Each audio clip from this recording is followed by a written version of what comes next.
그래서 똑바로 누우면 잠을 못 잔다, 머리를 올리고 잔다 이런 증상이 있다고 하면은 심부전을 강하게 의심을 해봐야 합니다. 환자가 입원한 날 저한테 알람이 온 거예요. 환자분 심근경색이라고.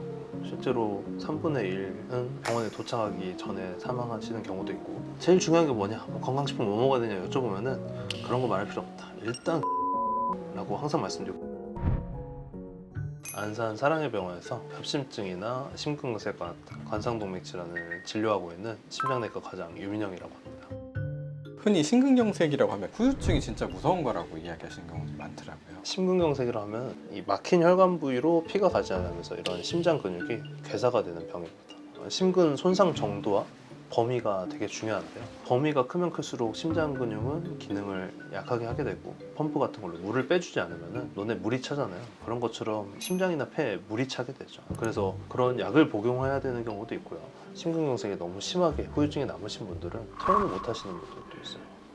평생 입원하셔서 누워 계셔야 돼요. 그렇습니다. 특징적인 증상으로는 이제 활동 시 호흡곤란, 그리고 또 누우면 호흡곤란이 약화되는 양상을 보이는데, 이런 경우는 심부전을 강하게 의심을 해야 합니다. 심부전도 여러 가지 원인이 있는데 그중 대표적인 게 심근경색 후유증으로 인한 허혈성 심실환입니다. 그래서 똑바로 누우면 잠을 못 잔다, 머리를 올리고 잔다 이런 증상이 있다고 하면은 심부전을 강하게 의심을 해봐야 합니다.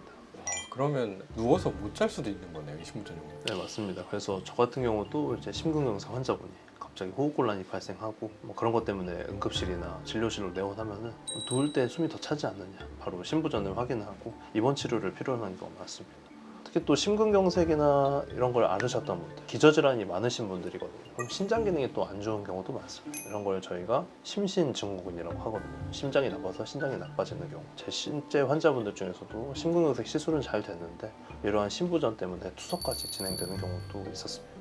삶의 질이 엄청나게 떨어지게 되는. 맞습니다. 그래서 심근경색은 최대한 후유증 없이 치료를 해주는 게 좋습니다. 이렇게. 네, 시술 잘 되신 환자분 소견인데요. 쥐어짜는다는 통증도 있고, 또 겨울철 되면 혈관이 수축되거든요. 담배도 태우시고 해가지고 최근 겨울에 또 통증이 악화됐다고 해서 전과해가지고 조영술을 하자고 권유드렸던 환자입니다. 심지어 이분은 조영술을 하려면 이제 항혈소판제, 혈전 안 생기게 하는 아스피린과 같은 약을 처방을 해드렸거든요. 처방을 해드리고 이제 3일 뒤에 입원을 했는데, 환자가 입원한 날 저한테 알람이 온 거예요. 환자분 심근경색이라고. 그래서 이제 관상동맥 조영술을 해보니까 심장에 있는 우관상 동맥이 중간에 이렇게 싹둑 잘린 거예요. 완전히 막혀요. 맞습니다. 이분은 제가 혈전약도 2개나 드렸거든요. 담배를 계속 태우셨던 거예요. 그러니까 좋은 거 넣고 안 좋은 거 넣었는데 안 좋은 게 넣고. 맞습니다. 그래서 제가 항상 심근경색 환자분들한테 제일 중요한 게 뭐냐, 뭐 건강식품 뭐 먹어야 되냐 여쭤보면은 그런 거 말할 필요 없다, 일단 금연해라 라고 항상 말씀드리고, 그 다음은 이제 약 잘 먹는 거고 설명드리는 이유가 이런 거죠. 이제 또 시술을 한 걸 보면은 좀 더 명확하게 보실 수 있는데요. 이분은 바로 스텐트 시술을 시행을 했고요. 와이어라고 하는 철사의 일종을 넣어서 심장 쪽에 있는 혈전을 길을 내주었고요. 이제 풍선으로 피를 가게 해주었습니다. 피가 가는 모습이 보이죠. 뒤에 보면 이런 것들이 다 혈전 덩어리들입니다. 혈전이 막고 있었고, 풍선으로 열어주니까 이제 실핏줄로 피가 가게 되는 거죠. 바로 이어가지고 이렇게 스텐트를 삽입을 해줬고요. 스텐트를 넣어줘도 이렇게 완벽하게 펴지지 않죠. 그래서 마지막 시술한 거 보시면은 이렇게 피가 잘 가게 돼 있죠. 그래서 이분 같은 경우는 1시간 만에 바로 관상동맥을 개통을 했기 때문에 후유증이 거의 안 남았어요. 이분도 이제 내일 퇴원하실 예정인데 후유증이 정말 안 남았으니까 축하한다고 말씀드렸고, 절대 담배 피지 말라고 당부드렸습니다. 흡연을 하게 되면 어쨌든 그 찌꺼기가 많이 혈관에 쌓이게 되는 걸까요? 찌꺼기가 쌓인다기보다는 이제 플라크 쌓인 게 파열되죠. 그러면서 혈전이 생길 확률이 높습니다. 담배를 피우면은 동맥도 수축을 하게 되고요. 혈관이 뻣뻣해지죠. 단단하면 부러진다고 그러잖아요. 유연성이 떨어지는 거잖아요. 담배를 피신 분들은 혈관이 딱딱하기 때문에 뻥 터져요, 혈관이. 이렇게 한 70~80% 좁아져 있는 혈관이 흡연을 한다든지 뭐 여러 가지 연유로 해서 파열이 되고 혈전이 생기면은 정말 70~60%에서도 100% 혈전이 생길 수가 있는 거거든요. 후유증이 혹시 남은 케이스도 있을까요? 네, 안 좋은 케이스는 아무래도 후유증이 많이 남으신 분들이에요. 지금 소개해드릴 케이스는 이제 60세 남자분이시고요. 고혈압, 당뇨, 고지혈증 다 있고 인슐린까지 맞으시는 분입니다. 당뇨라는 병을 정말 싫어하는데, 당뇨가 위험한 이유는 협심증이나 심근경색이 있어도 증상이 없는 분들이 덜어 있어요. 그런 증상이 없이도 심근경색이 발생한 분들이 있어요. 이미 다른 병원에서 심근경색으로 5년 전에 시술을 받았던 환자고 호흡곤란으로 오셨습니다. 그래서 이분 같은 경우는 갑자기 심부전이 악화됐기 때문에 또 다시 검사를 해봤고 이 왼쪽으로도 혈류가 가야 되는데 통으로 다 막힌 걸 볼 수 있어요. 여기도 예전에 스텐트 시술을 한다는데 다 막혀버린 거죠. 이미 스탠스 들어가 있지만 의미 없이 다 막힌 거네요. 그렇죠.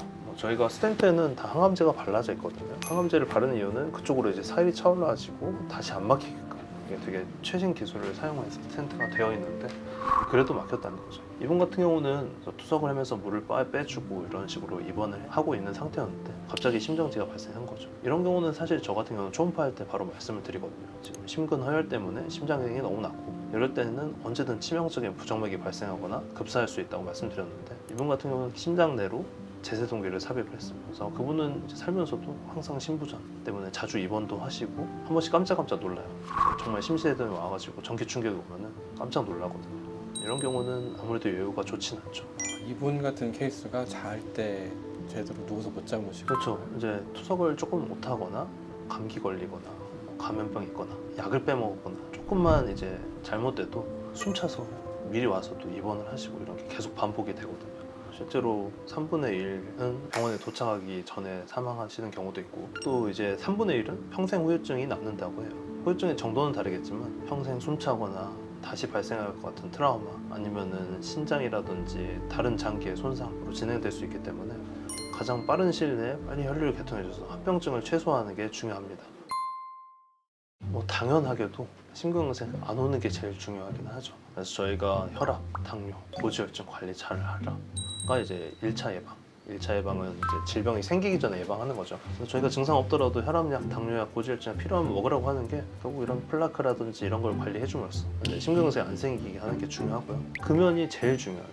금연 때문에 대부분 심근경색이 생기기 때문에 금연을 꼭 해야죠. 이제 증상이 생기고 질병이 발생했을 때 재발 방지나 최소한의 치료를 하는 거거든요. 당연히 증상이 생기면은 빨리 최선의 치료를 받아야겠죠. 아주 유명한 흉통, 협심증 양상인 흉통, 쥐어짜는 듯한 통증이 발생하면은 심근경색이 발생하기 전의 단계, 협심증 단계에서 미리 치료를 한다든지 심근경색이 발생했으면은 심장에 혈류가 전혀 못 가고 있는 상태니까 그걸 빨리 뚫어줘서 최대한 심장에 혈류나 산소를 공급해 줌으로써 후유증을 줄이는 게 가장 중요하다고 볼 수 있겠습니다.